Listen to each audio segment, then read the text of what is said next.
Hi there, I'm Georgie Ainsley, and every week I talk to someone who is a performance person. They could be an athlete from the world of entertainment, business, or politics. They could even be an astronaut. The key link is, of course, that they all know how to perform at the top level, and they can teach us all a thing or two about how to do that in our own lives at whatever it is that we do. Performance People is available wherever you get your podcasts, or of course you can watch us on YouTube, where you can also subscribe, and please do. Jason Fox, or Foxy as he's known, is a TV personality, adventurer and former UK Special Forces and Royal Marine Commando. Fox joined the Marines as a 16-year-old in 1992 and was medically discharged in 2012, having been diagnosed with post-traumatic stress disorder. Since leaving the military, he has talked openly about his mental health. A warning that this episode contains sensitive content, including references to suicide. If you or someone you know is struggling with thoughts of self-harm or suicide, you can seek help from the Samaritans by calling them free from any phone on 116 123. Because I've learned the hard way that emotions, they shouldn't be acted upon. They should just be used as a tool.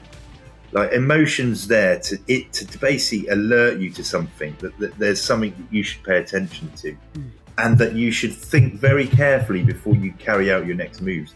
Fear, that I slow down when I feel scared, because I'm like, right, I'm doing something that's obviously scary, which means I might potentially hurt myself or die. I get like a prickly neck or like a hot feeling on the back of my neck. I know that's anger. The minute I start feeling that, I stop. I stop what I'm doing, take some deep breaths, and I think about my next move. Because ultimately, if you let anger dictate an action, you'll probably end up in a fair amount of trouble. So I want to start by asking you a little bit about, I saw an interview that you did where it's quite interesting. You're talking about when you sort of signed up for the forces, it came from a place where you felt you were sort of quite an impressionable teenager, needed to get out of Luton, quite easily led. And then you find yourself in an organization which ultimately ends up with, big leadership roles, which really count for something and can make the difference between life and death. So how did that happen? And what was your personal journey from the age of sort of a 16-year-old, quite misguided youngster to becoming, a main player in the SAS? A main player. I think I did terribly at school. I was a typical, in fact, I shouldn't say this, but in my opinion, I was a typical young boy who just had a short attention span and didn't really academically connect with anything. I was getting into a little bit of bother. I could see that, and somehow I had the presence of mind as a 16-year-old to realise I needed to break the cycle. And so I decided that the best option, or maybe it decided for me, was to join the military. My dad had been in the military before, but I can't remember. It was like he left when I was like 1. So, all I remember about that was him telling us stories. And I thought, right, that sounds like a bit of me. Don't need any qualifications, just need to be able to sort of run. So joined up, realised it wasn't all about running. Had a massive shock to the system, because then suddenly realised that you had to look after yourself, which I wasn't used to because I had a mum. She did it all. And it was a rocky road to start with. But then I found my feet quickly, maybe because I was 16 and like you adapt quickly, you bounce. You can take the knocks, I think, a bit better. People shouting at me didn't bother me. I'd been shouted at for 16 years because I was just naughty. So I just sort of got on with that, and eventually I embraced it, finished Royal Marine training, joined a fighting unit, they call it. That's like a group of people. And I loved it. I loved being a soldier. I loved the craft. There is skill involved as well, surprisingly. And I like rolling around in the dirt. So I carried it on, and I learned a lot about it. And in the process, loved it that much that I thought, right, if I'm going to stay in this job, I want to challenge myself again. And that's how I ended up putting in for Special Forces selection.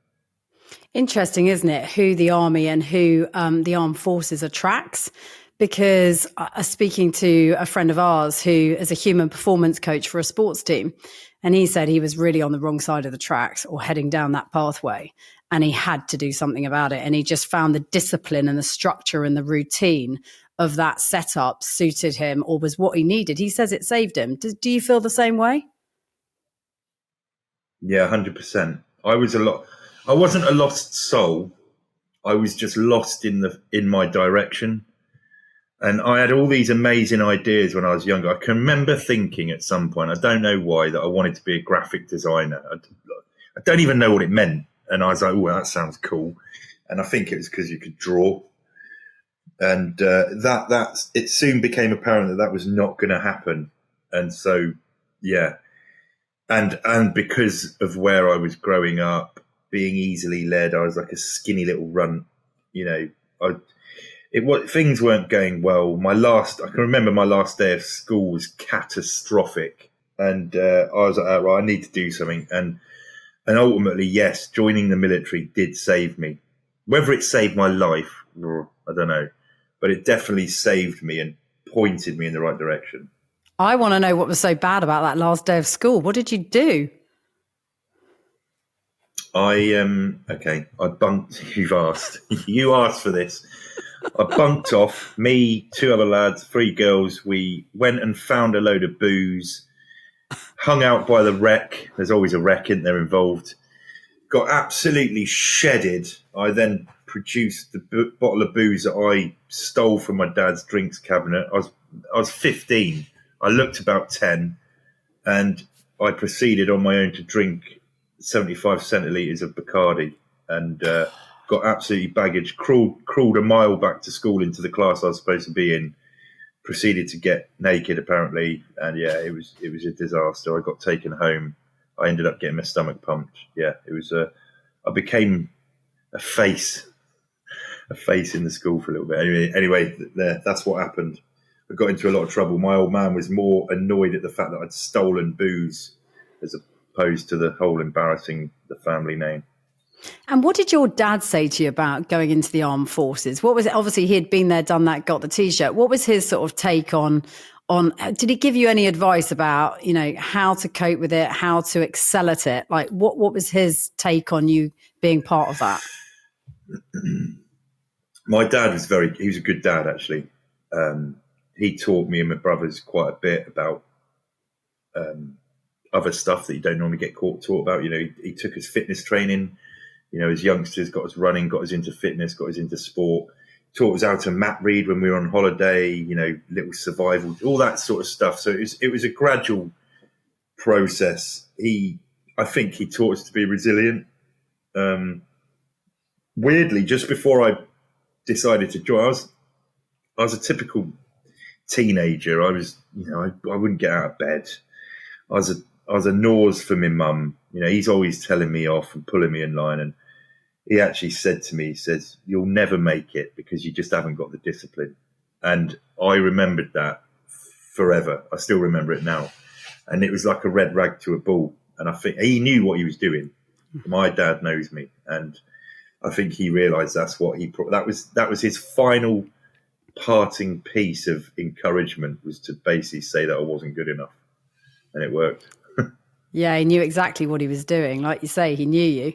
And what was the first day like turning up? You'd obviously gone through the recruitment process, and I imagine that's very grueling, very, very tough physically. But then you've got this mental challenge as well to overcome of being part of this unit. I mean, what was it like being part of a team like that? It was scary. I thought I was ready. Physically, I was in a quite good place. Even as a 16-year-old, I was just robust for a youngster. But it was just, I joined, my intake was about 60 guys. I was one of 2 16-year-olds. The rest of them were probably about 20 onwards. And I know that it's not a big gap, but it is a big gap, 16 to 20.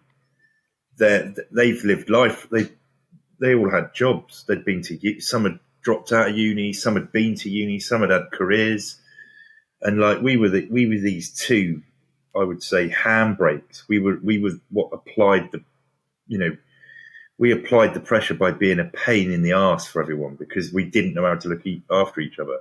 And, in the beginning, yes, you go and do physical activities, but ultimately it's all about being able to look after yourself, clean your clothes, iron them, make sure everything's neat and tidy. And I was on cloud cuckoo land. It was like a massive shock to the system. And I genuinely knew that I was basically a pain in the arse to everyone. So how did you overcome it? What was there a moment where you thought, oh, I've got the measure of this, the tide's turning slightly, and I've now, I mean, it's weird because I remember becoming a mum for the first time, and at first it was so overwhelming. Like the first 3 months, you're like in this complete fog. And then I remember literally at 12 weeks, something happened where the fog lifted, and I kind of thought, okay, I think I've got this. I think I do. And of course, there's all sorts of stuff that gets thrown at you along the way. But there was a moment where I honestly thought the fog's lifting. Did you have that at all?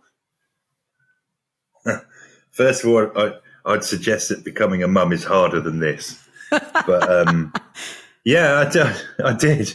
I think it seemed to take a long time. It was a slog. I can remember phoning my mum in tears, and it was never that I was going to give up. I was just like, I am overwhelmed with the pressure. And I used to have a picture of my dad in uniform on my wall. And that was my motivation to stick with it. But all of a sudden, as happens with young people, you pick things up and something clicked. And then I started to enjoy it. And then what happened, it was weird because the young lads, us youngsters within we called it a troop, so it's a troop of guys. We suddenly clicked, and then we embraced everything because we're still young. We're like sponges. We're soaking information up and taking everything on board. And there was this flip where the older guys became this not the hindrance, but they started to slow down. Yes, and their little idiosyncrasies and things that they'd picked up through life started to hinder them because it didn't fit in line with where, the organisation wanted them to fit in, if that made sense. Is it a little bit like if you turn up for a golf lesson and you've had quite a few lessons beforehand and you've got yourself into some bad habits, and then someone's like, if you actually start with a fresh, clean slate, I guess you can be built. It's a little bit like Lewis Hamilton, isn't it? Like turning up as an 11-year-old at McLaren. And it's like, we've got you so young. We know exactly how to build the blocks here to make you amazing, rather than having to kind of go back and unpick all the bad habits. Is it a bit like that? Yeah, it is. And I completely get the golf analogy because I'm trying to play golf and it is an absolute cluster. But yeah, there's another word that goes on the end of cluster. Yeah, no, I didn't add it deliberately. So you're going through this process, and I'm wondering, like, sort of, obviously there is at the end of, all of this training and all of this brilliant camaraderie, which is no doubt taking place, and you feeling like you belong.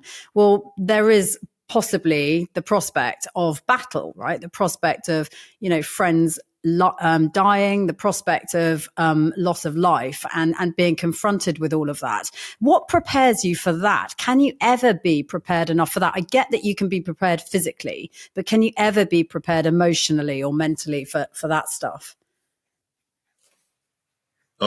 So the British military, I'm going to sound biased here, but the Brits are very good at training soldiers, and they put you through whether it doesn't matter what part of the organisation, whether it's the army, the navy, the marine, it doesn't matter. They're all really good at it, and they put you through so much rigorous training that yes, physically you are ready, but you are all that time, even as a youngster, they're conditioning you to be prepared, to be involved in something that's quite ultimately horrific, I suppose. And so when it does eventually happen, and it doesn't happen straight away, it didn't for me. I had a big chunk of time in the Marines, like just playing at being a soldier and traveling the world, drinking loads and having a right laugh. But you do know, whether you consciously know or not, you are knowing that there's something that is in the, it's there waiting. You could go to war, you could be involved in stuff. So when it does happen, it's not a big deal. It wasn't a big deal to me.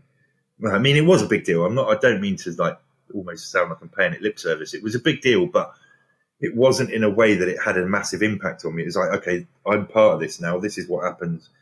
And I've already bought into it. I'd already, I'd signed along the dotted line. And when I did that, I was like, there's a case of living by the sword, but dying by it. You've got to accept that. So I was lucky enough to join the British Armed Forces, and they prepared me very well.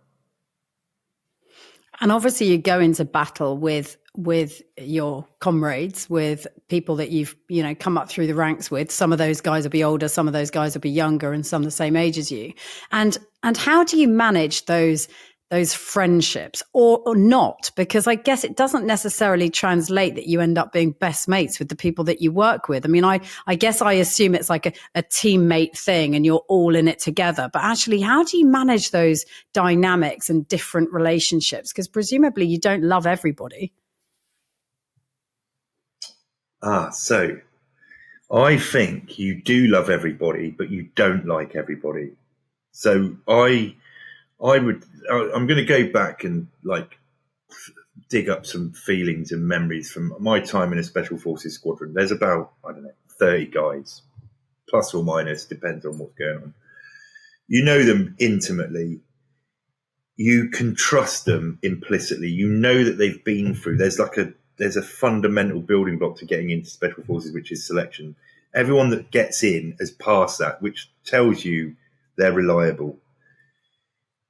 They're different characters though, and I am not best mates with all of them. You can get on with them and you can have a laugh because you have to, because that is another, important part of operating in small teams a long way from home in sticky situations. But when it comes to wanting to go down the pub with them all, you don't want to. There's only a few, there's only a handful. But it's not about that. It's about going out there, understanding you've got a job to do, all having a very, very clear understanding of that common goal. And because of that, you love each other, and you love each other in a way that you pretty much would do crazy stuff to make sure those guys would get out of the brown stuff. So yeah, it is a really weird dynamic. It's difficult to explain, but ultimately there's a lot of love, not a lot of but a lot of understanding about what you're all there for.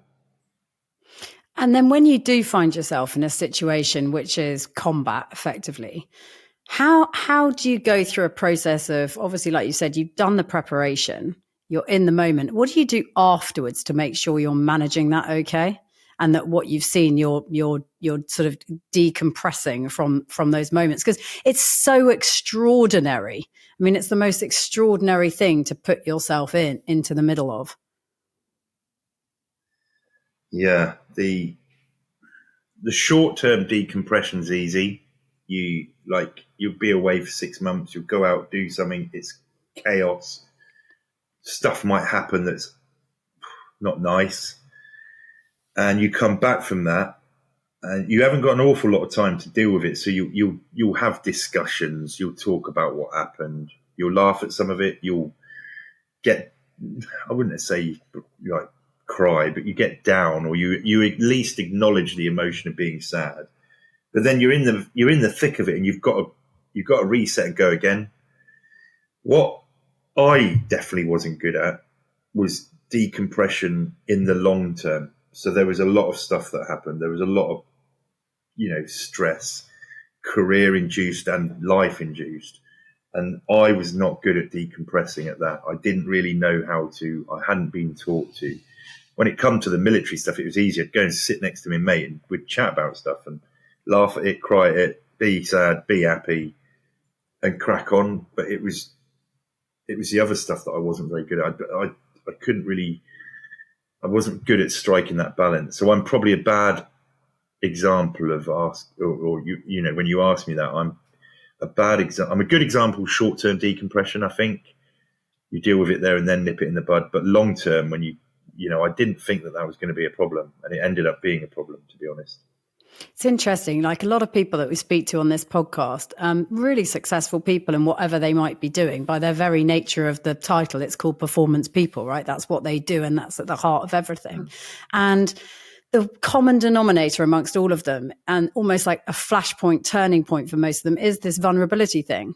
This sort of suddenly you find yourself in a vulnerable spot, and actually it's sort of something you're desperately uncomfortable with, because that's not something that necessarily you associate your world with. Is that kind of what you're talking about here? Is that sort of what happened, that you sort of suddenly found a vulnerability that you didn't really know how to deal with or express or handle?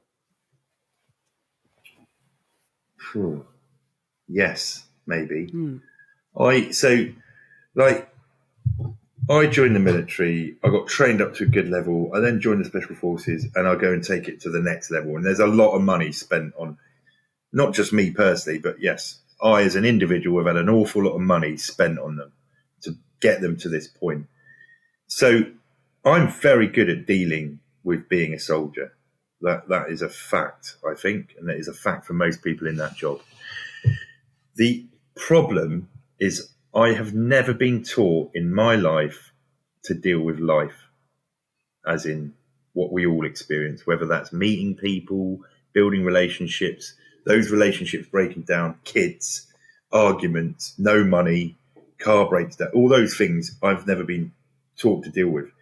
So when they started to impact me as a person, which then in turn would have an effect on my career, that's where my vulnerabilities came to the forefront of my mind, and I was petrified of it. And I didn't know what I was doing. I actually used to deliberately try and volunteer for more trips away to get away from the stuff that we all experience, because it freaked me out. So you didn't suffer the PTSD necessarily from what you were seeing in your day job. It was more about the stuff that when you came home, was it? I think it was complex. Yeah, don't get me wrong. The stuff, going away and doing that stuff over and over again in different positions within the military. You know, you the longer you're there, you get promoted. You have responsibilities, leadership roles. That is stressful, and it is a catalyst to you know, it can be a catalyst to having, you know, poor mental health if not dealt with. But that was going on at the same time. So, you know, I met someone, we got married, we had a kid. My kid still is actually very ill and, you know, has learning difficulties. All that happened. Then there's a divorce, and there's other things that sit within that, where all those things were probably converging at one point, where I was dealing with a lot of them at the same time. That's where my vulnerability came to the forefront. Like, you could probably pinpoint it down to like a 3-month period. And because I wasn't paying attention to myself and what was going on around me, and I didn't know or understand how to communicate to other people. The weird thing is, we're awesome at communicating in the military. We're like, that is the one thing we know is super important. And yet we're absolutely useless at doing it anywhere else. And we clam up, we don't talk, and then people don't understand what's going on. And then there's an argument. Then it all just goes absolutely pear-shaped. And is it because, you know, all those things seem really trivial? I think, do you know what? I think the bit where we let ourselves down is because we think it's trivial, and it isn't. So I did think that. I was like, why the hell am I getting involved in this? I've got, like, 15 hours ago, I was getting shot at, and now I'm having what? But that's the wrong approach to take. It's not trivial. It's like, it's the other part of reality. It's the other part that's actually really important, because if you get that trivial bit right, it really does alleviate the stress from the career side of things. But because I didn't, there was no like nice place. It was just madness. So you said you've spoken before about the fact that, you know, you sort of felt like when you left the armed forces, you probably left about 2 years prematurely, but that was by nature of leaving under the PTSD thing. And since then, you've had this hugely successful TV career, books, tours, all of that. Do you feel like you're now at peace with everything that's happened? Everything happens for a reason, or do you are there still moments that this chat probably keeps pulling you back, but do you feel like you've parked that and you've put it to bed and you're now moving forward with everything else? No, right. Firstly, don't worry, this chat isn't pulling me back. It's all good. Yeah, I think I'm in a. I think